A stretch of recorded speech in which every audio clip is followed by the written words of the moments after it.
Why is it that we buy things? Ostensibly, it would be because they serve some sort of purpose. They fill a need or solve a problem.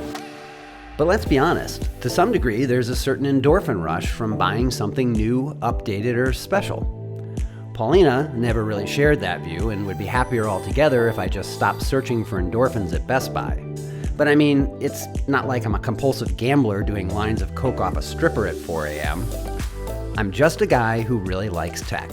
And more importantly, a guy who has chosen to film an entire season on YouTube using just 2 devices. And the device we have today is something special.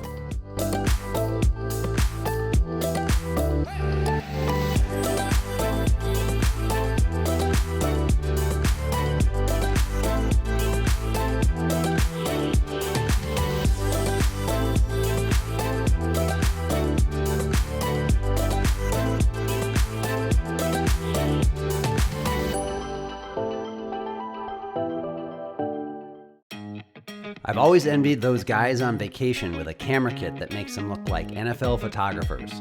Big lenses, some giant camera in a cage, drones, lighting, you name it. But after a few minutes, I start to think to myself, who's gonna carry this shit? Certainly not her. Oh, pro tip, if for any reason you are relegated to holding your wife's purse, the proper method is to treat it like a bag of dirty diapers. Anyway, back to the point. All that camera gear may look cool, but it doesn't make for a fun vacation, especially when there's a lot of walking or it's 100 degrees out. So for the whole season, the Google Pixel and the GoPro Hero 11 will be doing most of the work. Today, we're on a road trip from the beaches of San Diego to the high desert. The destination is Joshua Tree National Park, and we've brought along the GoPro Hero 11 to see if it can do it all. The dog cannot wait for like 10 seconds. If the car stops, he goes batshit crazy. See, and now you're not sitting down, that's why you're having a problem. Okay, so we are on the road to Joshua Tree National Park today, and just so everybody knows what we got going on here, we've got 3 GoPros in action, and obviously we're focused really on the GoPro Hero 11, which is the new one, but the feed you're getting right now is out of the GoPro Hero 10. I've got the GoPro Hero 8, which was our original, up on the roof. I think it'll actually be fine. So, right? I think so. I don't know. We're about to find out. This one fell. No, well, this fell because I didn't put the suction cup on right. But I don't think that's going to fall. I think we're going to be just fine. What do you want? He wants you to drive, my baby. Okay. Anyway, so we have had to film this several times now because my suction cup keeps falling off because it's some cheap Amazon bullshit.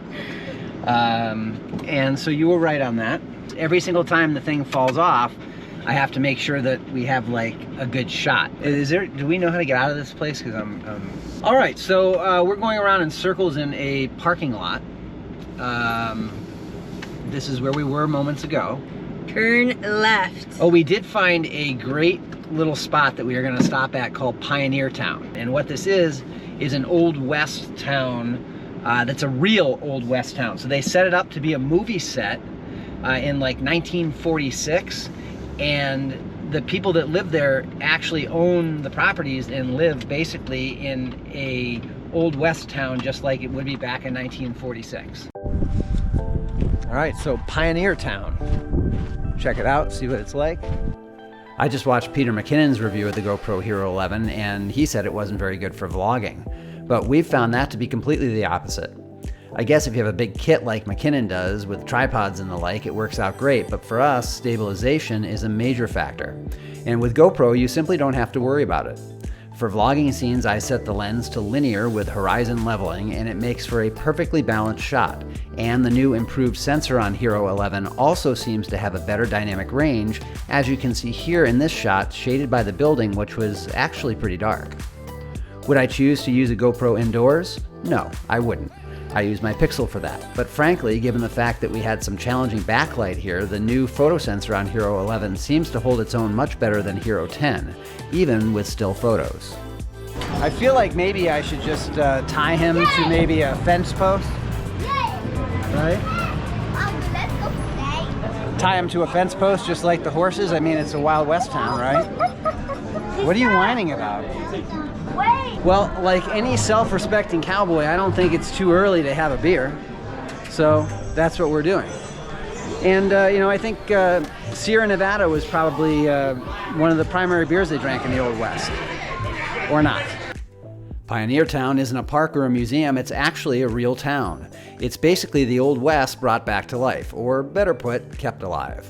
With a gunfight show and all kinds of cool things to see, as well as places to eat and drink, it's one of those lesser-known stops the tourists always miss. And conveniently, it's just a half hour from Joshua Tree National Park as well. Developed by Roy Rogers in 1946 to be a permanent film set, it has hosted Wild West TV shows and plenty of famous movies. For us, it made a great stop to test the new GoPro Hero 11 in the blazing desert sun and wind, plus see how the audio performed with the HSU windsock I purchased on Amazon. It worked great, but more on that later. The best part of road trips is when you find random shit and stop. Don't go to like the guidebooks and say, oh, I'm gonna go see this tourist attraction. Guidebook. Are you saying there's the internet? They used to have the books, and you'd go. What the fuck is a guidebook? You read through them. It tells you where to stop. And there's stuff. TripAdvisor. Okay, so don't go just to the internet and go to TripAdvisor and choose all of the tourist attractions. Choose the stuff that people don't always go see, because that almost always turns out to be better shit. And we're starting to come into some pretty cool stuff. There's a big windmill farm. I'll show you the windmill farm, which, believe it or not, is sort of like a tourist attraction. Who the hell goes to look at windmills? Right, so if you live out here, it's not a tourist attraction. It's People don't want windmills in the front of their homes. No. But if you live out here, it's not really a tourist attraction. It's just a garbage eyesore. Are you saying I should be in the right lane? But don't you find it odd? That's your thing, rock making noise. She has a Starbucks bottle. It's like a cup. It's not like show them the cup. Show them the cup. It's a cup. It is right? a cup. I have never hated anything more in my life than this thing.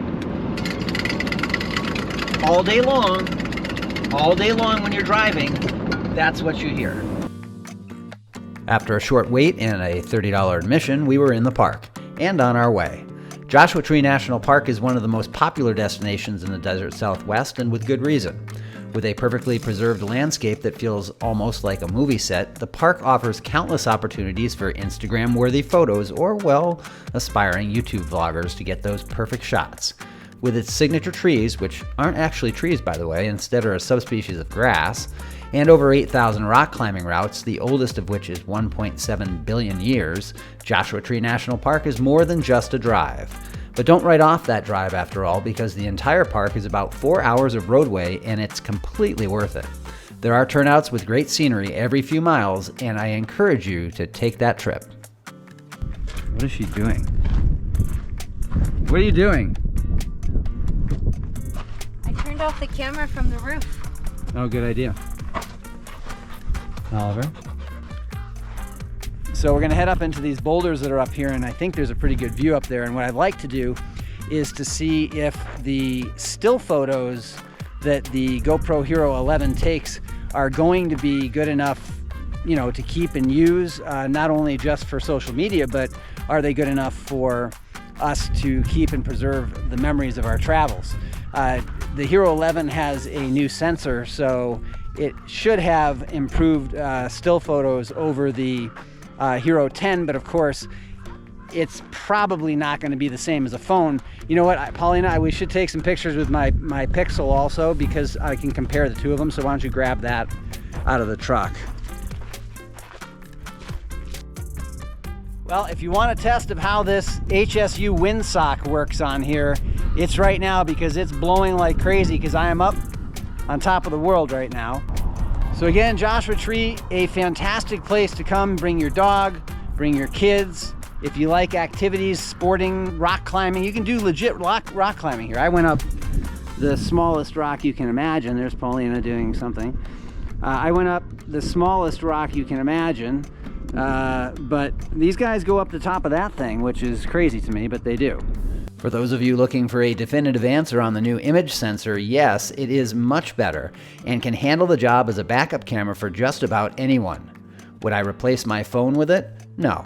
But then again, there are plenty of use scenarios where you wouldn't want to bring a $1,200 phone, and for those, Hero 11 will get the job done. Alright, so today we are headed back to San Diego.